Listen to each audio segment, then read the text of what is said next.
Candy 26. John stares at his phone for a while, thumb pressed to the space just below the send message button. He realizes he's not dwelling so much on the content he's hesitating to send, which now that he's looking at it seems no less vapid than anything he tends to bother Terezi with online, as he is on the nature of this correspondence they have, and his peculiar semi-annual need to bother her in this way at all. What is this relationship they have, he wonders. Does he even care that much? Does she? But if he doesn't care that much, and there's nothing to it, then why does he do it? Why does he seem to put care into the nonsense he badgers her with? He supposes he could ask the same of many features of his life. Why does he care? Why does he put the time in? When you can't shake the feeling that nothing here has much intrinsic meaning or rings as canon, to drop a term he has to admit has worn out some welcome in his vocabulary, how does one justify even leaving the house? He thought he was over this, that he got his moping out of his system those first few years on Earthsea and then started getting his life on track. He got married, he had a kid. That fixes everything, right? He wonders if his intermittent check-ins with Terezi have less to do with her personally and more to do with gravitating towards someone who's still out there.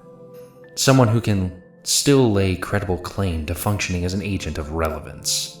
A person who hasn't entirely forfeited their volitional integrity just yet. Like a guy with a wife and a kid. Not a bad joke he just told himself, he has to admit. But it's not satisfying, because it's probably not the answer. The truth is, he thinks he just keeps texting Terezi because she's the only one he knows who isn't here. John drifts aimlessly through the atmosphere for hours, thinking, but not thinking. The forest below grows thin, alien.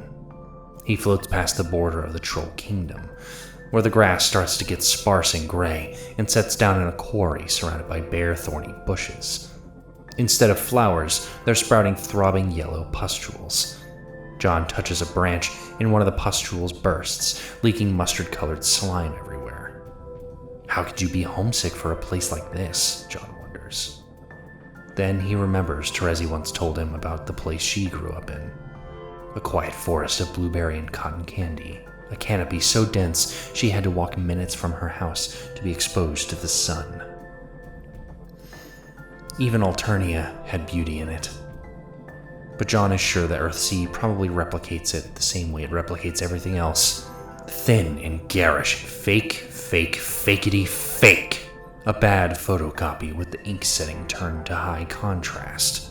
A sunrise that casts no shadows. He's been contemplating this melodramatically for maybe 10 minutes, when the sky rips open above him and flashes violent waves of red and green across the landscape. Having dead trolls deposited from the sky like this is far from unusual these days, but what comes plummeting out of the rips in space above this time isn't troll-shaped at all. It looks more like a meteor, a flash of metal and fire screaming towards the planet, trailing thick black smoke behind it.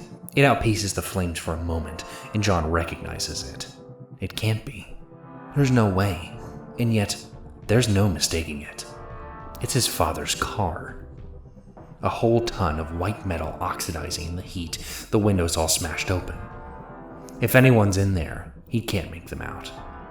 John feels like he watches the car descend and crash against the earth in slow motion. It hits the ground with an impact that reverberates for miles. He's never moved so fast as he does to reach the crater. He skids to a stop at the rim. Below, the car is twisted and steaming, curled into horrible jagged edges. But the back half is mostly intact. He sends a thrust of wind through the back of the carriage to blow both doors off and crawls inside to examine the seats, just to make absolutely certain no one was in it when it crashed. The metal of the frame is still so hot the air around it is sizzling, but John doesn't care. The back seat is a mess. It's smeared with shaving cream? With little bits of something strewn about. He pinches some of the dry brown flaky substance and sniffs it. Is this tobacco? Mingling with the shaving cream, there are red bloodstains, but no flesh or bones, or anything signifying the remains of a person. John puts a hand to his chest and sighs with relief, Disappointment? He has no idea what he was hoping to find in here. Not his father, right? That would be stupid. Who needs to put eyes on their own father's corpse twice in one lifetime? But then he sees it. A streak of teal, smudged along the top ridge of the seat cushion, at the center of a red, bloody handprint. With wide eyes, John reaches out and runs his thumb over it. It chips under his nail, the same consistency as human blood, the same color as Teresa's text. He rubs the flaky crust between his fingers. He only stopped talking to her a few hours ago.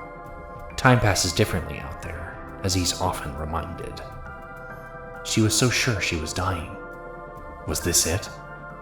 Was this how she... John reels back, nausea striking him in the pit of his stomach. What kind of twisted coincidence is this? Why is he finding this now? If Teresa was here, why? Who was she bleeding with in the back of his father's car? It finally hits him. Not just that he hasn't seen Teresa in years, or that he's never going to see her again. It's that he never was going to see her again. It was over before it began. John's body is drenched in sweat. He staggers away from the mangled car, his eyes stinging from the heat. He rips his glasses off and looks up at the sky, an unfocused and unspecified field of color and possibility. It looks like a flat canvas to him.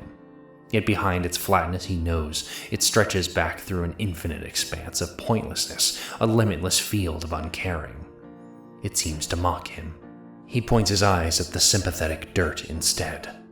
The soft earth seems to beckon him, and he finds himself sinking to his knees, fingers digging into the disrupted soil. It's still warm, humming with energy from the car's meteoric fall. The sight of his arms stretched out in front of him warps in his blurry field of vision, bending and shimmering in the dying light.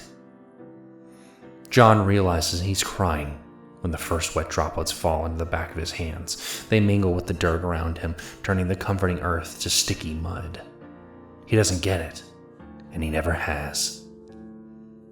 A choked sob forces its way out of his chest. His fingers flex into claws, gathering up dirt into his shaking fists. He bears down until his knuckles turn white and his fingernails press sharply into the flesh of his palms. The pain makes him feel real. All he's ever wanted is to be fucking real. Then, as if not quite finished with the sky just yet, he turns his gaze upward to give it one last angry look. He feels consumed in that moment by the acuteness of his physicality and the overwhelming scale of his cosmic irrelevance. His lungs fill with air, and he releases all his years of pent-up frustration and anger and guilt and doubt and weakness and pain and misery in a blood-curdling shout that sounds more like it's from the mouth of an animal than a man. John screams at the merciless sky until his throat is raw and he has no energy left even to cry. No one hears him, and if they had, it wouldn't matter.